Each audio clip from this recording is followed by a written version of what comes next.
სამი სიტყვით დაახასიათებს უზოვა. ფასი, ხარისხი, ასორტიმენტი. რა ასაკის არის კომპანია? 19 წლის. რა არის თქვენთვის პირადად ყველაზე საყვარელი პროდუქტი უზოვას, რასაც ძირად ყიდულობთ? ხორცეული. ყველაზე უცნაური პროდუქტი რა გაქვთ თაროს? თმის ჟელე, ჩემთვის უცნაური. რომელი პროდუქტი იყიდება ყველაზე სწრაფად? ზეთი. ვინ იქნებოდა სუზოვას ბრენდის სახე? არჩევანი რომ შეუზღუდავი იყოს. ბორის ჯონსონი. დროის მანქანა რო ქონდეთ, წარსულში მოგზაურებდით თუ მომავალში? მომავალში. რამდენად ჩორს? 1-30 წელი მინიმუმ. რა ფერისაა ფული? ბევრი ფერი აქვს.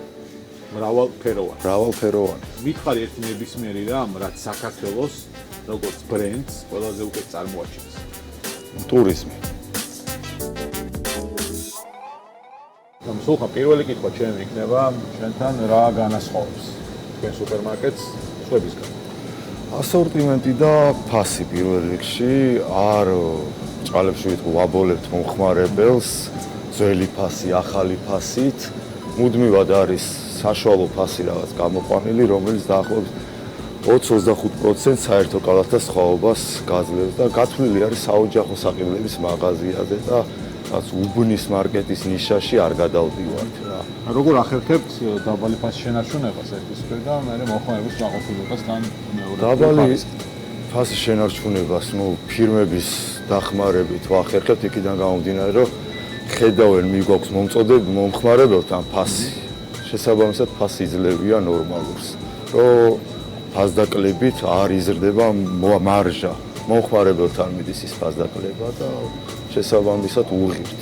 სუზავა ვისთვის არის იდეაში ბიზნესისთვის თუ მომხმარებელ, ანუ ეს როგორ არის დალაგებული? ბიზნესის გულისხმობ, რომ ადამიანი მოვიდეს აქ, რაღაც პროდუქცია იყიდოს და მერე თავად ანუ მათთვის არის ორივეზე არის მორგებული, საბითუმო მომხმარებელს სხვა ფასი აქვს, რა თქმა უნდა, როცა მოდის მაღაზია, რადიკალურად განსხვავებული ფასი არის, საცალოში ფიზიკურად შეუძლებელია იმ ფასად დახზე დადება პროდუქციის, იმიტომ ძალიან დაბალი მარჟა არის.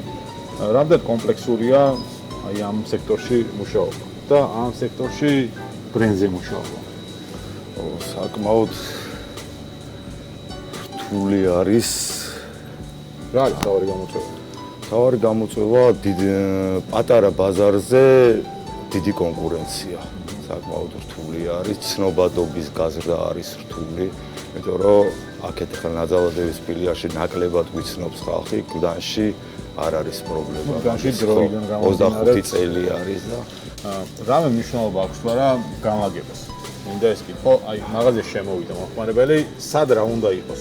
მაღაზია წინასწარ როგორ ფიქრობ? საკმაოდ დიდი მნიშვნელობა აქვს და არ მივყვები მე შაბლონურ რაღაც რაც არის ბაზარზე დანერგილი, აი ჩემით ვაკეთებ ხოლმე ამ განლაგებებს და კარგად მუშაობს. აი შაბლონი რა არის? არის რაღაც სტანდარტებია, რომელზეც ინსტიტუტები მუშაობენ და საკმაოდ კარგი რაღაცა, მაგრამ ქართულ ბაზარზე ფაქტიურად ვერ მუშაობს გავსი რაღაცებს, სხვა მომხმარებელია, სხვა ფსიქოლოგია გვაქვს და რაღაც ჯობია ხოლმე უცებ გადანაცვლება რაღაცების. შეიძლება რომ მკითხო როგორ ვერ გითხრა. შევხედავ პრაქტიკიდან გამომდინარე ეგრევე ვაფასებ სიტუაცია.